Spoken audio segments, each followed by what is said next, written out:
Ako ang inyong Lolo Pael at ito ang aking kwento. Mission accomplished. Pagpitik ng hawak na yosi ni Xander ay kasabay niyang iniluwa ang bubblegum ng inunguya. Hindi nakaligtas sa kanyang paningin ang magandang dalaga na may telang nakatabing na kulay itim sa leeg at mukha. Tanging mata at kilay lang ang halos kita rito. Ngunit kahit mata lang ang nakikita ay bakas pa rin nito ang kagandahan sa mukha. Napansin niya na naging ilag ang mga tao na naroon sa loob ng talipapa. Tila may kinatatakutan ng mga ito nang makita ang nasabing babae. Nandyan na naman si Areti. Bulong ng isang may edad na tindera sa isang bumibili sa kanya. Kaya nga, mamimili na naman siguro siya ng pagkain niya. Alam mo naman na napakadalang niyang lumabas. Tugon naman ng isang babae na may hawak na patola. Marami pang narinig si Xander na ibinubulong patungkol sa babae. Ale, matanong ko lang Sinong babaeng yan? Aroganting tanong ni Xander sa mga bumibili na naroon. Ako kuya, hindi mo ba kilala ang babaeng yan? Manghang tanong sa kanya. Itatanong ko ba kung kilala ko? Napansin ko kasi na parang takot yata kayo sa kanya. Nagsindi siya uli ng sigarilyo. Nakatitig siya sa babae at sinusundan ng tingin. Kilalang kilala si Areti rito sa lugar namin. Usap-usapan kasi rito na may lahing mangkukulam ang babaeng yan. Sa narinig ay muntik nang masamit sa usok si Xander. Ano? Sigurado kayo? Mangkukulam? Hindi pa rin makapaniwalang tanong niya. Oo nga, kaya ikaw mag-iingat ka sa kanya. Ginagamit niya ang magandang mukha niya upang makapambiktima. Pagkasabi, dali-dali nang umalis ang ale. Napangisi na lamang si Xander. Pagsulyap sa babae ay nagtama ang kanilang paningin. Ngumiti siya at kumindat. Umingos lamang ang babae at nagmamadali ng maglakad paalis sa lugar na yon. Pagka-uwi ni Xander sa apartment na tinutuluyan, sumalampak siya ng higa sa couch na naroon. Hinagis niya ang bag sa kama at tiningnan ng cellphone kung may text o tawag ba mula sa kanyang amo. Nagmumuni-muni siya ng magulat dahil biglang tumunog ang cellphone na hawak. Hello? Boss? Tanong niya. Umayos siya ng upo. May balita na ba? Tinig mula sa kabilang linya. Wala pa boss. Pero mukhang tama naman yung lugar na pinuntahan ko ayon sa kontak ko. O sige, ayaw ko nang matagal Ikaw na ang bahala. Yes boss. Nang mamatay ang tawag ay mabilis niyang kinuha ang laptop sa loob ng bag. Nag-check siya ng email. Gabi, isang anino ang mabilis na tumatakbo sa isang iskinita. Mabibilis ang bawat galaw niya at saglit lang ay tumalon sa mataas na bakod. Paglagpak ng paa sa madamong lupa ay tiyak ang kanyang patutunguhan. Sa isang mansyon ang destinasyon niya, may kailangan siyang alamin upang matapos na ang misyon niya. Ang mansyon na yon ay pag-aari ng mga Yoshida, isang makapangyarihan at prominenteng pamilya sa lugar. May-ari ng paggawaan ng mga kape na ine-export sa ibang bansa. Bukod doon ay may mga real estate property sa iba't ibang panig ng syudad. Matagumpay siyang nakapasok sa loob ng mansyon. Tila siya isang ninja sa bilis ng kilos. Iglap lang ay nasa 3 palapag na siya ng mansyon. Ilang beses na siyang nagmanman, kaya nakabisado na niya ang kabuuan ng mansyon na yon. Gamit ang master key ay nabuksan niya ang pinto ng isang kwarto. Maingat siyang pumasok at nagulat nang salubungin ng putok ng mga baril. Hindi niya akalain na handa ang nasa loob ng kwarto. Mabilis siyang tumakbo sa hallway pababa at pinilit na tumalon mula sa 2 palapag. Hawak ang balikat at tagiliran na umaagos ang masaganang dugo mula roon. Naramdaman niya ang unti-unting panghihina. Hindi niya alam kung saan na siya napadpad. Kahit parang nauupos na kandila, pinilit pa rin niyang tumakbo. Bahala na kung saan makarating, ang importante ay huwag siyang makuha ng mga tauhan ng mga Yoshida. Tsak na hindi na siya matatagpuan ng kanyang mahal sa buhay.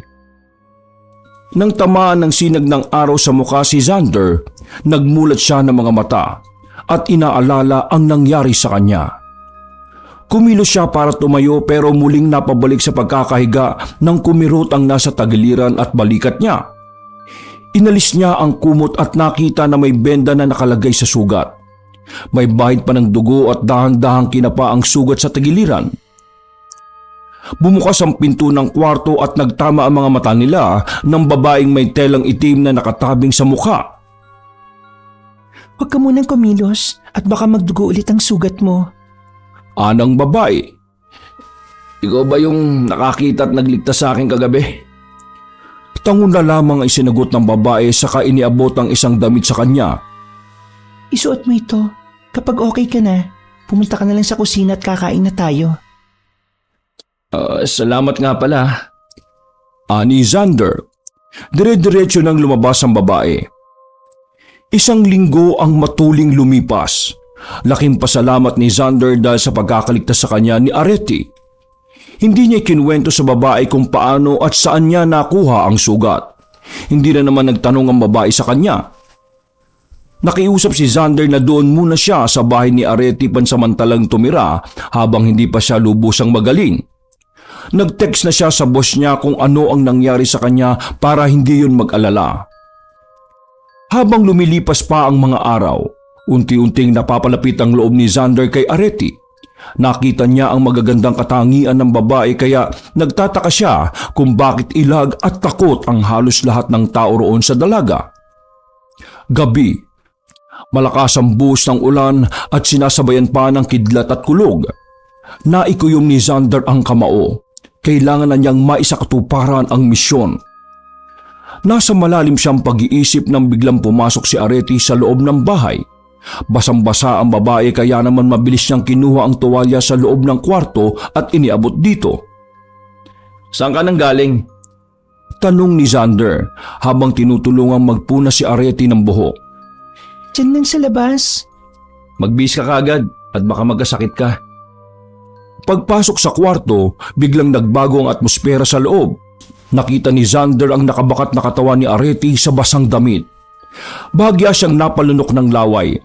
Wala namang pakialam ang babae.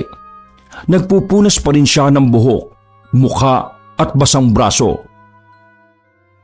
Mas mabuti kung maliligo ka muna para hindi ka magkasakit. Tanging nasambit ni Xander. Galing ako sa bayan kanina. Usap-usapan doon ang tungkol sa ginawang panluloob sa masyon ng mga Yoshida. Tumitig si Areti ng may kahulugan sa binata. Oo, ako nga nanloob sa mansyon nila. Mas maigi na wala kang sasabihin para hindi ka madamay. Makapangyarihan ng taong binabangga mo. Alam ko at wala akong pakialam. Kapag magaling na ang mga sugat ko, babalik ako doon para tapusin ang misyon ko. Kung ano man yan, mas maigi pa na huwag mo na lang ituloy pa. Baka hindi ka naswertehan sa pangalawang pagkakataon. Malalim na ang gabi pero mulat pa rin ang mga mata ni Xander. Tanging kuliglig at may hinang tikatik ng ambon na lamang ang maririnig. Naglalaro sa isip niya ang mga sinabi ni Areti. Bago naman talaga niya tanggapin ang misyon, alam niya na makapangyarihan at hindi kung sino lang ang binabangga niya. Kailangan niya mapagtagumpayan ang misyon. Kailangan niyang maiganti ang kapatid na pinatay ng mga Yoshida. Sa naisip, kumuyom ang kamao ni Xander. Naalala niya ang gwapong mukha ng kapatid na punong-puno ng dedikasyon sa trabaho. Dahil sa hinawakan nitong kaso na sangkot ang mga Yoshida, natagpuan na lamang natadtad ng bala ng baril ang buong katawan ng kapatid niya. Nakatali ang mga kamay sa likod at kinuryente pa dahil nagmarka yun sa katawan ng kapatid niya. Isang linggo na yung nawawala bago natagpuan sa isang masukal na kagubatan sa probinsya. Ang kaso ng Yoshida ay napag-alaman na isa sila sa mga dealer ng drugs. Marami sa katrabaho ng kapatid ang tinanggihang hawakan ng nasabing kaso dahil sa takot sa mga Yoshida. Dahil matapang ang kapatid niya at walang kinatatakutan, kaya siya ang nagpresentang humawak ng kaso. Ngunit yun pala ang dahilan ng katapusan ng kanyang buhay. Sa harap ng walang buhay na katawan ng kapatid, ay isinumpa niya na gaganti siya kahit na buhay pa niya ang maging kapalit. Naayon ang pagkakataon sa kanya. 5 taon na ang lumipas nang mangyari ang malagim na sinapit ng kapatid niya, ngunit hindi pa rin niya makalimutan ang nangyari. Parang kahapon lang yon at nananatiling sariwa sa kanyang alaala. Isang spy si Xander. Sa tulong ng kaibigan at dating kasama sa trabaho ng kapatid niya, kaya nakakuha siya ng sideline na trabaho. Silang dalawa lang ang nagkakaintindihan kung ano ang tunay na pakay niya sa misyon na hawak. Maagang nagising si Xander ng umagang yon. Agad siyang bumangon at nag-inat. Balak niya sanang lumabas at mag-jogging. Pakiramdam niya kasi ay lalo siyang nangihina dahil nakakulong lang siya sa bahay.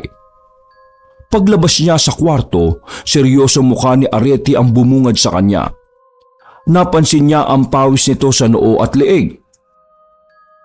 Mabuti naman at kising ka na. Sabayan mo ako mag-almusal. Mauna ka na.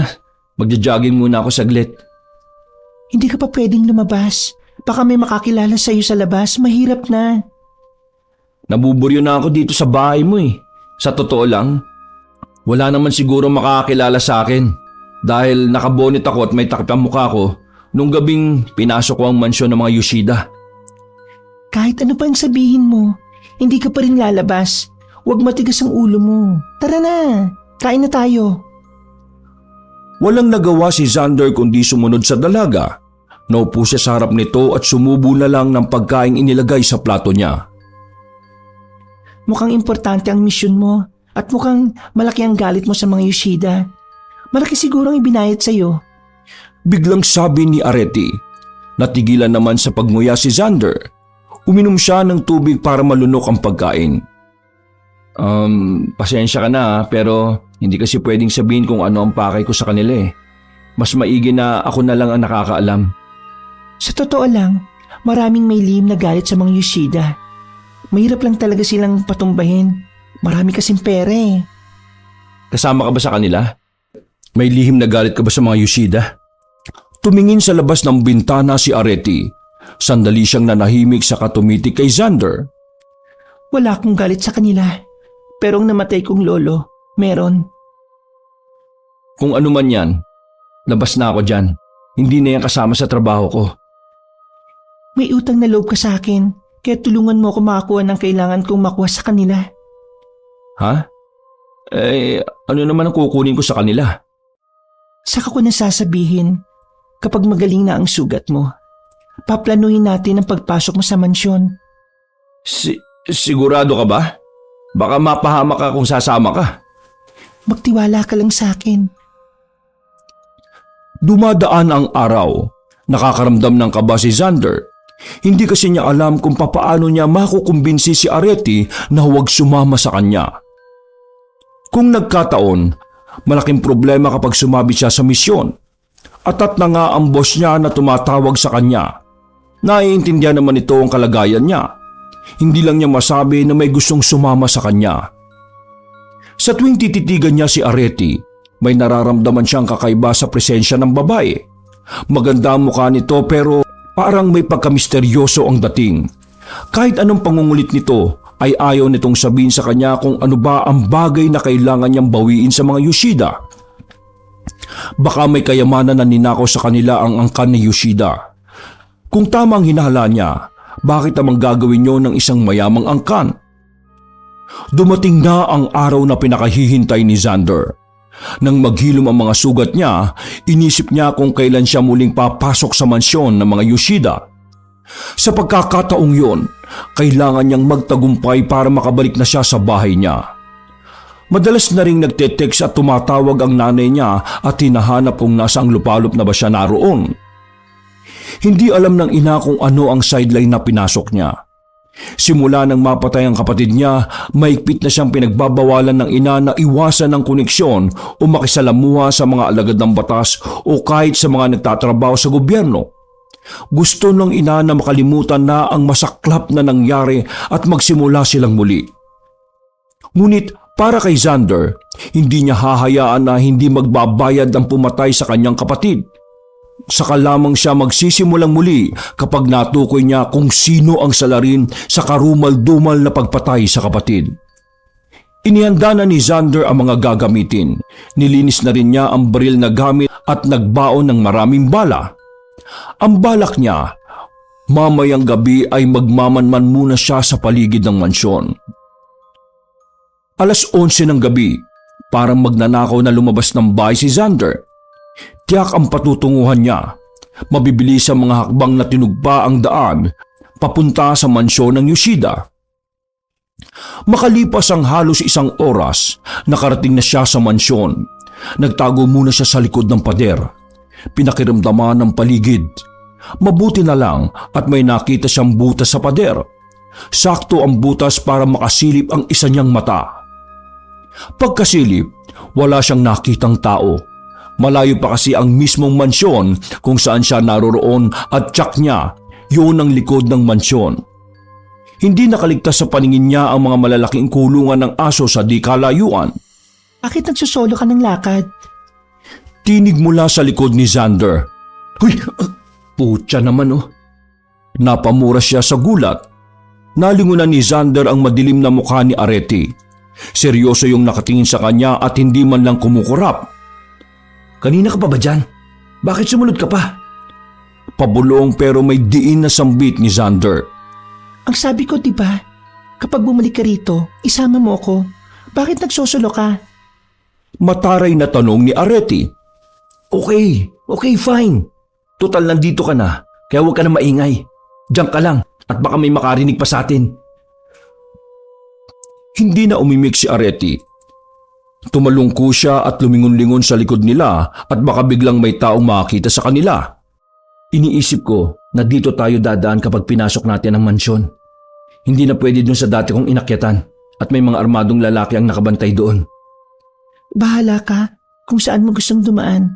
Basta ang usapan, sasama ako sa'yo.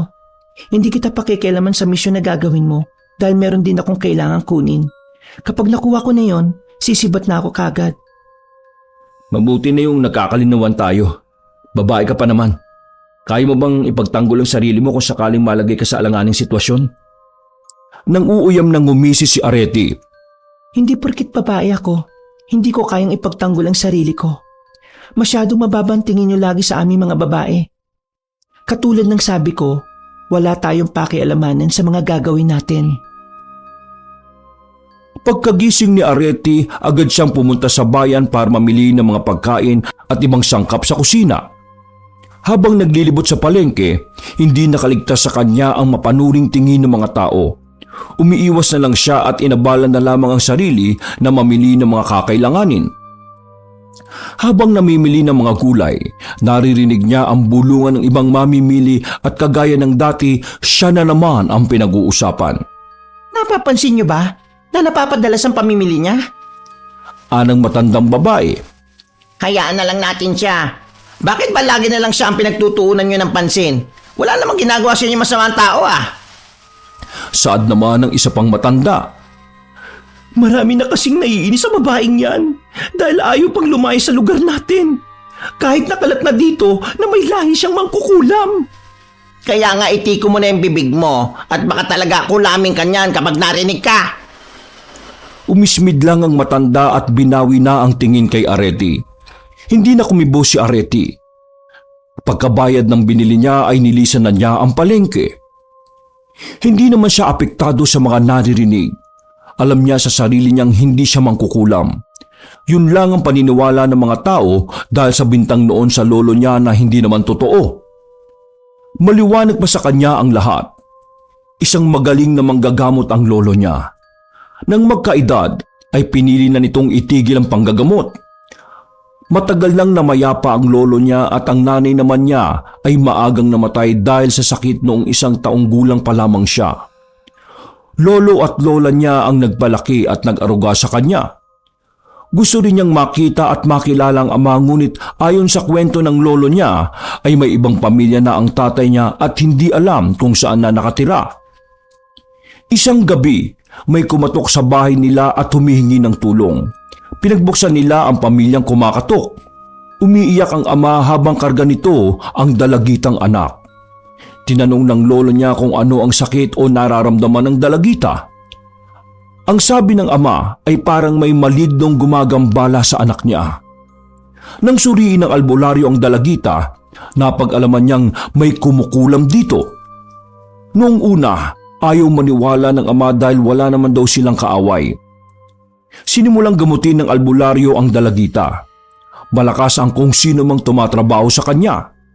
Sa kalagitnaan ng panggagamot ng matanda ay bigla na lang nanlaki ang mga mata ng dalagita habang nakatulala sa kisame. Yun na ang hudyat na winakasan na ng mangkukulam ang buhay ng dalagita. Sa ganoong senaryo ay wala nang magagawa pa ang albularyo. Sa nangyari ay siya ang sinisisi ng ama ng namatay na dalagita. Ang matandang albularyo raw ang salarin kung bakit namatay ang anak niya. Wala raw kwentang manggagamot at baka siya pa nga ang mismong kumukulam sa anak. Simula noon, kumalat sa lugar nila ang nangyari. Marami pang nagtangka noon sa matandang albularyo na patayin siya, ngunit laging maswerteng nakakaligtas. Hanggang sa binigay niya ang medalyon at mga mutya na hawak sa apo na si Areti. Tinuruan din siya ng mga ritual at orasyon para mailigtas niya ang sarili sa kapahamakan. Ang biling ng matanda ay ingatan nito ang kayamanan na yon, ngunit nang mamatay ang lolo niya, hindi niya alam kung saan siya kukuha ng panglibing. Gusto rin ni Areti na magkaroon ng disenteng libing ang lolo niya. Lumapit sa kanya ang mayamang si Isako Yoshida, ang prominente at tanyag na angkan sa lugar nila. 16 na taong gulang pa lamang si Areti noon, kaya wala pang pag-aatubili na tinanggap niya ang inaalok nitong pera. Ang akala niyang tulong ay may mabigat palang kapalit. Isang hapon, pagka-uwi niya galing sa palengke, mga panahong nagtitinda pa siya ng gulay sa palengke para mabuhay, nadatnan niya si Isako Yoshida na nasa loob ng bahay niya, kasama ang mga tauhan nito. Laking gulat niya dahil sa hindi inaasahang pagbisita nito sa kanya. Hindi na nagpatumpik-tumpik pa ang lalaking bisita. Naniningil ito ng perang ipinautang sa kanya. Nakiusap siya na bigyan pa siya ng palugit dahil wala pa siyang naiipon na pambayad, pero matigas ang lalaki at ang hinihingi nitong kapalit ay ang medalyon na suot niya. Ayaw niyang ibigay dahil pamana yon ng lolo niya sa kanya. Ngunit bigla na lang siyang pinagtulungang hawakan ng mga tauhan nito, kaya naman walang kahirap-hirap na nakuha ang medalyon sa leeg niya. Sumumpa siya na babawiin niya ang medalyon sa tamang oras at panahon. Naganda na sina Areti at Xander sa gagawing misyon ng gabing yon. Ngayon na ang gabi na napagkasundoan ng dalawa na isa sa katuparan ang binabala. Tama na ang 1 linggong pagmamasid sa mansyon. Determinado na si Xander na matapos ang misyon. Nang masiguro ni Xander na okay na ang lahat pati kay Areti, tinungo na nila ang mansyon ng Yoshida. 10:00 ng gabi nang makarating ang dalawa sa mansyon. Unang umakyat si Areti sa pader. Nakaalalay lang si Xander sa kanya. Nang makatalo na ang babae, saka naman sumunod si Xander. Iniwasan niyang makagawa ng ingay. Nakapagtatakang wala sa kulungan ng mga aso ng gabing yon. Nakahinga sila ng maluwag at makakalapit sila sa mansyon ng walang kahirap-hirap. Pagdating sa pinto, nakatinginan muna ang dalawa. Naisip ni Xander na sa iba dumaan. Wala namang reklamo si Areti. Ang usapan kasi nila ay bawal kumontra ang babae sa sasabihin ni Xander. Pumunta si Xander sa gilid ng mansyon. Tinatansya niya ang mga Teresa sa ibang palapag ng mansyon. Mas pinili na lamang niya ang hindi komplikado. Sa pinto sa likod na lang sila papasok. Hawak ang master key. Naririnig nila ang mahinang tunog ng click sa siradura. Dahan-dahan nilang binuksan ang pinto at nang makapasok ay maingat nilang isinara ito. Madilim na sa kusina at sa mga nadadaanan nila. Palingon-lingon pa sila at baka bigla na lang may bumulaga sa kanila. Ayaw nilang magpakampante. Dahan-dahang umakyat ang dalawa sa hagdan. Sa opisina ang destinasyon ni Xander habang si Areti naman ay hindi alam kung saan pupunta. Hindi niya alam kung saan itinago ni Isako Yoshida ang medalyon ng lolo niya. Kailangan pa niyang maghalungkat kung sakali. Pagdating sa ikalawang palapag ng mansyon, naghiwalay ang dalawa. Pinasok ni Xander ang isang pinto. Bahala na sa isip niya. Bago tuluyang pumasok sa kwarto, sumenyas pa siya kay Arete na mag-ingat. Tango lamang ang isinagot ng dalaga sa kanya. Nang makapasok sa kwarto si Xander, nakita niya ang bakanting kwarto.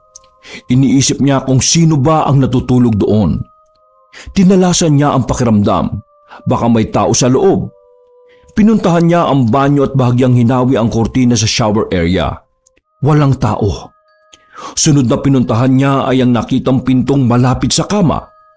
Hinawi rin niya ang kortina roon at walang nakitang tao sa labas ng terasa.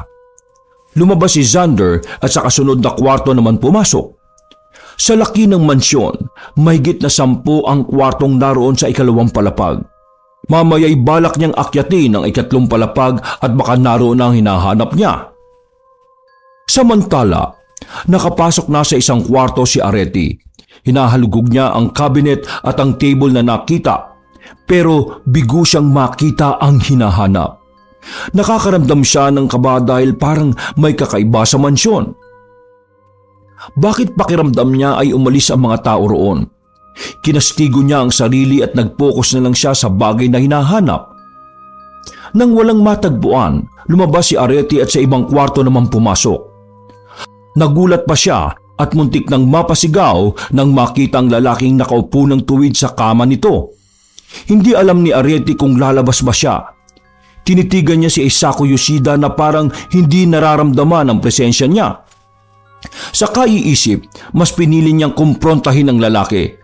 Wala siyang pakialam kung ano ang gagawin sa kanya basta kailangang ibalik ang importanteng bagay na ninakaw sa kanya. Ano ang kailangan mo rito sa mansyon, babae? Biglang tanong ni Isako. Hindi yun tuminag sa pagkakaupo at hindi man lang lumingon kay Arete. Naikuyom ni Arete ang dalawang kamao. Bakit mo itinatanong? Isa lang ang sadya ko dito. Ibalik mo sa akin ang medalyon ng lolo ko. Walang naging tugon si Isako. Hinintay ni Arete ang magiging aksyon ng lalaki hanggang sa napansin niya na unti-unting gumagalaw ang balikat at likod nito. Kumunot ang noo niya sa naging reaksyon ng lalaki. Lalapit sana si Arete pero narinig niya ang mahinang tawa nito hanggang unti-unting humahalakhak na. Ang halakhak ay naging parang sa demonyo. Nahintakutan si Arete nang lumingon sa kanya ang lalaki. Nagbabaga mga mata nito at kakaiba ang itsura. Hindi niya matukoy kung ano pero may nagbago sa itsura ng lalaki pati sa boses nito. Tinatagan niya ang pagkakatayo. Hindi siya pwedeng magpakita ng kahit katiting na takot. Ano ang nakakatawa sa sinabi ko? Maras na tanong ni Arete. Tumayo si Isako at dahan-dahang lumapit kay Arete. Hindi mo na mababawi ang medalyon. Ako na ang magiging amo niya panghabang buhay. Hindi ko maintindihan kung bakit mo pinagnanasaan ang isang bagay na alam mong hindi naman sa'yo. Napansin ni Arete ang pag-iba-iba ng mukha ni Isako. Bukod sa nagbabagang mga mata, nagkaroon ng marka sa noo nito. Natigilan si Arete at kagaya kanina ay muling nakaramdam ng takot. Kung hindi siya nagkakamali, yun ang marka ng demonyo. Hindi ka ba natatakot? At baka hindi ka na makalabas ng buhay dito sa mansyon ko? Boses demonyo na tanong ni Isako. Bakit ako matatakot? May paniniwala ako sa Diyos. Tigilan mo ang pagsambit sa pangalan niya. Ako ang Diyos at hindi ang kinikilala mo. Itinapat ni Isako ang palad kay Arete at bigla na lamang bumalagbag sa pader ang babae. Parang papel na tumama si Arete sa pader. Ramdam niya ang sakit sa dibdib at muka. Dahan-dahan siyang bumangon pero hindi pa man nakakabangon ay muli siyang lumutang sa ere at tumama naman sa cabinet na naroroon. May ibang kapangyarihang taglay ang lalaki at hindi niya alam kung saan yun nakuha.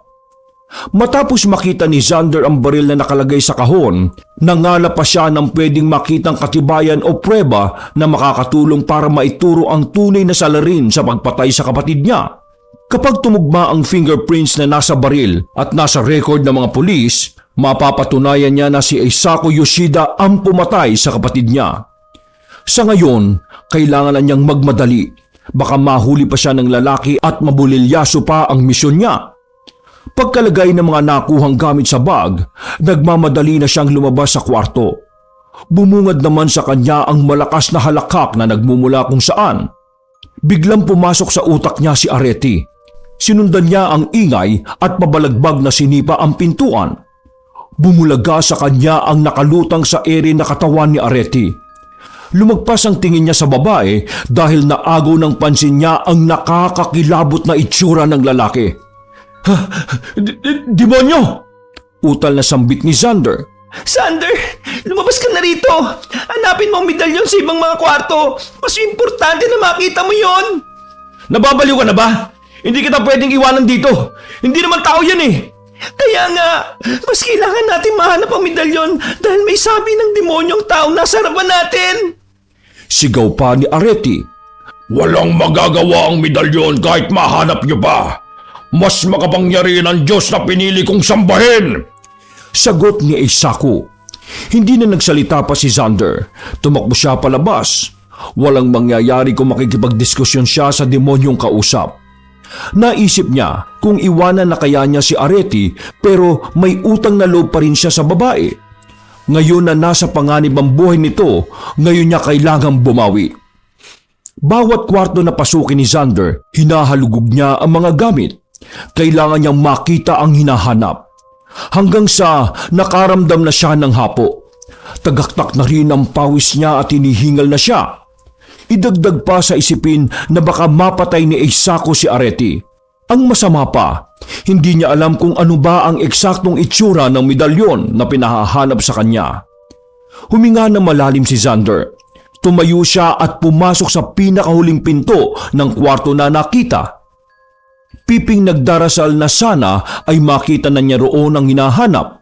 Pagkatapos halugugin ang table na naroon, sunod niyang binuksan ng kulay itim na cabinet. Pagbukas niya ay hinawi niya ang mga damit na nakahanger. Nang walang makita ay ang mga drawer ang binuksan niya. Hindi niya alam kung dininig ng Diyos ang panalangin niya pero nakita niya ang isang puting maliit na kahon. Pagkabukas niya ay natamaan pa siya ng sinag ng liwanag na nagmumula sa kwintas. May kalakihan ang medalyon pero hindi niya mawari kung ano nga ang simbolong nakasulat at nakadrawing doon. Agad niyang ibinulsa ang kwintas. Tsak siya na yun na nga ang hinahanap niya. Pagbalik sa kwarto kung nasaan si Eisaku at Areti, halos panawan na ng ulirat si Xander dahil nakalutang sa ibabaw ng table ang nakapikit na katawan ni Areti. Narinig ni Xander ang tila ritual na binibigkas ni Eisaku habang ang isang palad ay nakapatong sa dibdib ng dalaga. Sinubukan niyang lumapit pero bigla siyang umangat sa sahig at tumilapon sa kama. Ano ang bala mong gawin sa kanya? Galit na tanong ni Xander.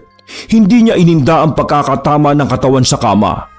Hindi naman nagsalita si Eisaku at patuloy lamang sa pagsambit ng hindi maintindihang lingwahe. Sa kagustuhang matulungan si Areti, binuhat ni Xander ang baril sa tagiliran at pinaputukan si Eisaku, ngunit hindi man lang natinag ang lalaki. Hindi ininda ang mga balang tumatama sa katawan nito. Anong klaseng nilalang ka? Gigil na bulong niya sa sarili. Biglang dumilit ang mga mata ni Eisaku. Ngumisi pa siya at saka sumulyap sa gawin niya. Ang nakalutang na katawan ni Areti ay biglang bumagsak sa table na naroon. Lumapit si Xander sa wala pa ring malay na dalaga. Pasimple niyang inilagay sa palad nito ang medalyon. Wala namang pakialam si Eisaku. Kampante ito na naupo roon sa upuan at nagdikwatro pa. Hindi na siya magigising pa dahil mamaya ay kukunin na ng Diyos ko ang kaluluwa niya. Sabay halakak na parang kulog sa lakas. Gumising ka, Areti! Gumising ka na! Hindi pwedeng magtagumpay ang demonyo na yan!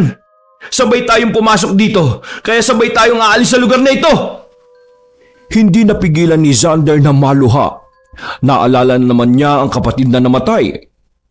Nang pumatak ang luha niya sa pisngi ng dalaga, napansin niya na bagyang gumalaw ang talukap ng mga mata nito. Bumangon ng pag-asa sa dibdib ni Xander. Ilang sandali pa ay dumilat na ang mata ni Areti. Natigil naman sa pagtawa si Eisaku. Hindi makapaniwala sa nakikita. Kung ganon ay nagawang labanan ng babae ang ritual na ginawa niya. Biglang napatayo si Eisaku. Hindi ako papayag na magtagumpay ang demonyo kagaya mo, Hisako. Hindi ko sasayangin ang mga itinuro ng lolo ko sa akin nung nabubuhay pa siya. Sigaw ni Areti. Napabangon na siya at biglang pinagsalikop ang mga daliri. Bumigkas siya ng orasyon. Naramdaman niya ang baluti na tumabon sa likod niya. Tanging siya lamang ang nakakakita noon. Kailangan niya ang baluti na yon para may panangga siya sa pakikipaglaban sa demonyong kaharap. Nauunawaan naman ni Hisako kung ano ang ginagawa ng dalaga. Bumigkas din siya ng ritual ngunit nakapagtatakang hindi man lang yun tumalab sa babae. Napangisi si Areti. Yun na ang hinihintay niyang sandali.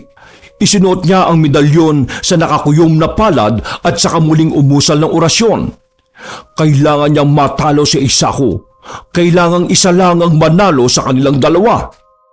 Maya-maya pa ay naramdaman ni Hisako na umiinit ang katawan niya. Hindi niya nakikita ang kumakalaban sa kanya.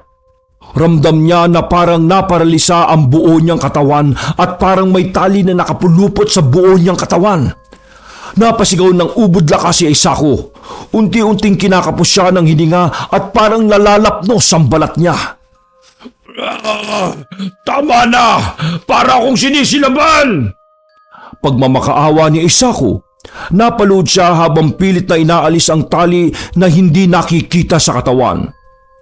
Hindi naman nakaramdam ng awa si Areti. Patuloy pa rin siya sa pagbigkas ng orasyon. Matinding paniniwala at pananalig ang kailangan niya sa hawak na medalyon ng 7 Arkangeles. Yun ang ginagamit ng lolo niya sa panggagamot. Marami yung gamit at pangkalahatang sandata. Tumutulo na ang pawis niya at parang bibigay na siya sa pagod. Pakiramdam niya ay nauubos na ang lakas at enerhiya niya. Nang bumagsak sa sahig si Hisako ay alam na ni Areti na nagapi na niya ang demonyong nasa katawan ni Hisako. Hindi nga siya nagkamali. Ilang segundo lamang ang lumipas ay may lumabas na usok sa bibig ng lalaki. Mabilis yung lumabas sa bintana at naglaho sa paningin niya. Nawalan ng malay si Areti. Buti na lang maagap at alerto si Xander. Bago tuluyang bumagsak sa sahig ay nasalo niya ang katawan ng dalaga. Eksaktong nakalabas na ang dalawa sa mansyon, binuhat ni Xander si Areti. Balak niyang dalhin sa ospital ang babae pero nagising na yon. Nasaan na tayo? Salamat sa Diyos. Nakalabas na tayo. Mabuti na lang at gising ka na. Magpahinga na muna tayo. Parang ang tagal ng oras ng gabing ito. Maraming salamat, Xander, at hindi mo ako iniwan. At bakit ko naman gagawin yun? Malaki ang utang na loob ko sa iyo. Masaya ako dahil pareho nating napagtagumpayan ang ating misyon. Matatahimik na ako at makapagsisimula na ng bagong buhay. Ako rin. Matitigil na ang masasamang panaginip ko at magiging payapa na ang isip ko. Nabawi ko ng medalyon ng Lolo Gaspar ko. Paano ba yan? Mission accomplished na. Bumalik na sa Manila si Xander para ibigay ang mga nakalap na pwedeng makatulong sa kaso ng kapatid niya. Laking tuwa naman ni Vernie, ang katrabaho at matalik na kaibigan ng kuya niya. Ang lalaki rin ang kasabwatan niya sa misyon na yon. Masaya rin ito dahil nabigyan na ng katarungan ang kapatid niya. Si Areti naman ay nagpatuloy sa buhay sa probinsya. Nalaman sa lugar nila na ibinenta ni Hisako ang kaluluwa niya sa demonyo at ang mga tauhan nito ay ginagawang alay lahat sa demonyo para maibigay ang lahat ng yaman na gustuhin niya. Nakahinga ng maluwag si Areti dahil napatunayan sa lugar nila na hindi siya lahi ng mangkukulam, kundi totoong nasa lahi ng mga manggagamot. Nang puntahan ng mga pulis ang mansyon ni Yoshida, nakita nila ang wala ng buhay na katawan ni Hisako na nasa kwarto nito at ilang araw nang nangangamoy. Iimbestigahan pa nila kung may naganap na foul play, ngunit ang ipinagtataka nila ay ang nakitang bilog na drawing sa sahig at may marka ng demonyo sa gitna noon. At doon mismo nakaratay ang walang buhay na katawan ni Hisako. Wakas!